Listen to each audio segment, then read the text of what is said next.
do is in this video, we're going to look at layers. We're going to do some adjustments to this image all on different layers so we can see the different effects and really just get to understanding how layers work.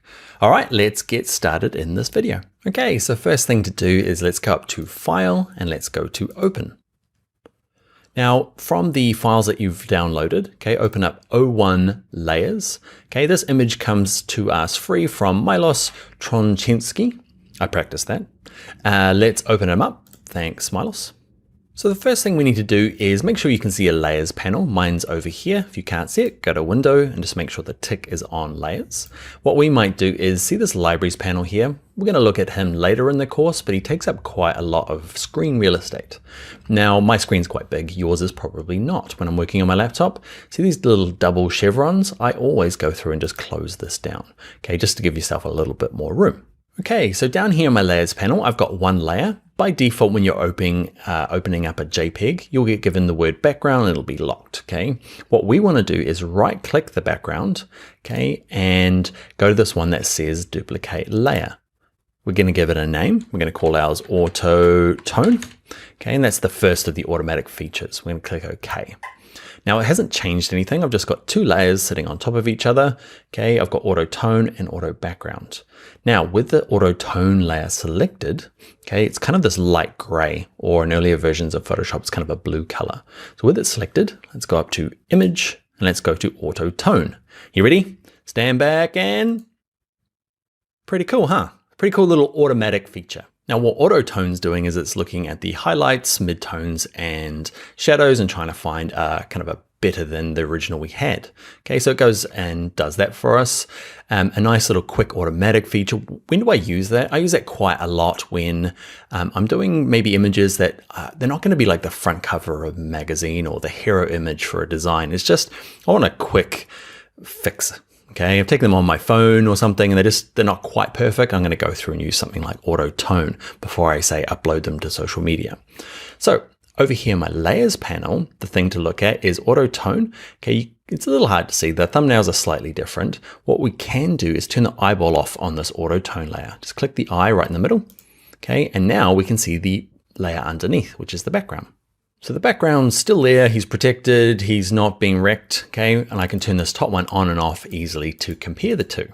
Now, when you're working with layers, you're always looking from the top down. So imagine you're always a bird flying above and you can see auto tone, and I could turn the eye on and off for background, but nothing happens, okay? It's because auto tone's covering it, okay? So I could turn you off and then you off.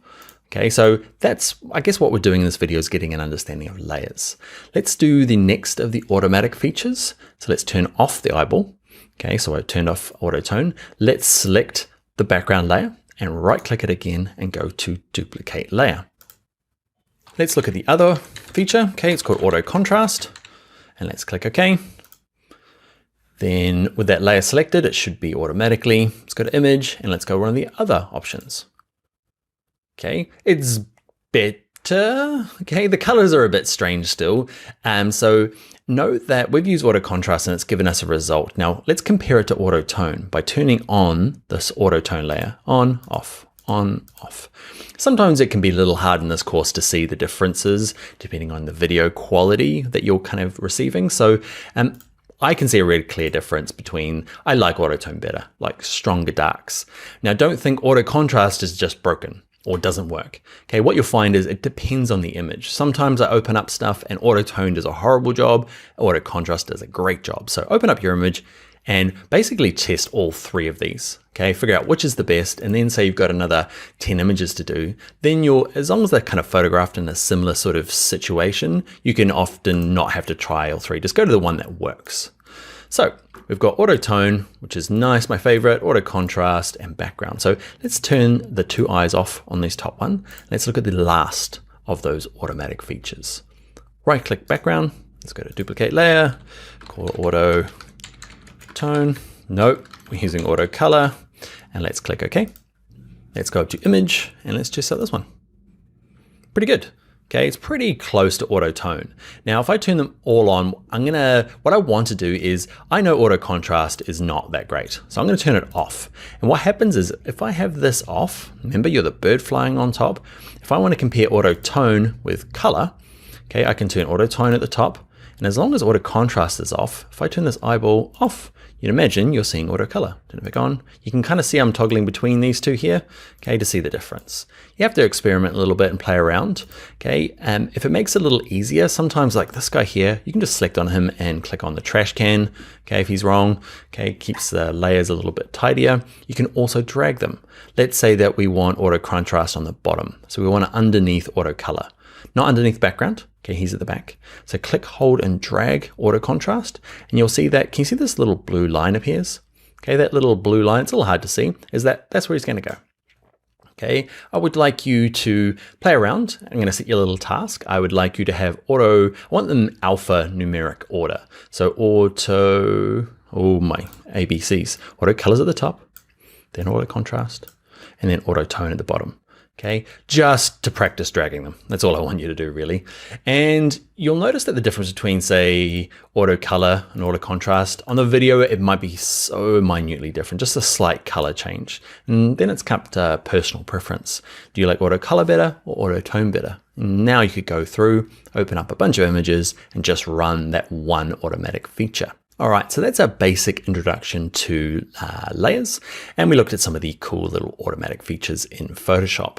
Now we're going to use layers all throughout this course, so if you're finding like, man, heck, that was confusing with layers, don't worry, we're going to kind of work through them every video looking at layers, and you'll get a bit more comfortable with them. One of the things we'll have to do before we go though is save this document. Now we opened it up, remember it was a JPEG when we opened it. Now if I go to File, Save, okay, it's going to say, you can't be a JPEG. Why is that? JPEG can't have more than one layer. JPEG just have the background layer and that's it. If you had not created these other layers, it would have just saved over the top of the original. Okay, but Photoshop says, hey, you can't be a JPEG, so you're gonna have to be this Photoshop file. It's a PSD, there he is there. Okay, and I'm happy for you to save it straight back into the source files using the same name. The only thing different will be the PSD. Don't change any of the settings, okay, and just click Save. This little Photoshop format options opens up every single time. Don't worry about this, okay? It just means that Photoshop's asking, if I save this as a PSD, do you want me to save it as a maximum compatibility version? And all that means is that it's more likely to open in really old versions of Photoshop. Okay, so I always leave this on. It makes the file size slightly bigger, but just leave it on and click on Don't Show Again because it's not something that needs to pop up every time. I'm going to leave mine on because I'm an instructor and I need to explain this thing. It's a pain, but hey ho, let's leave it on there. Let's click OK. Cool. So let's finish this off by going to File and Close. And before you go, let's practice that. So let's go to File and go to Open. And I want you to, on your own, open up the O2 layers, the Tavern Dodson. Thank you very much for the image. Let's click Open. And I'd like to set you a task. I want you to go through, duplicate the background layer. You'll end up with 4 layers in total. Okay, and I want you to practice with these 3 different automatic features. Then I want you to reorder them to the one at the top that you feel is the best. Remember, it's not always 100% perfect, okay? It's a bit of personal judgment, but drag the one that you think is the best to the top of the layers group, okay, and stack them up. Just a bit of practice. All right, I'll see you in the next video where we are going to look at a little bit more of Photoshop kind of foundations, where we show you how to work with multiple images, kind of copy and paste from one to the other and how that works. All right, I will see you in the next video.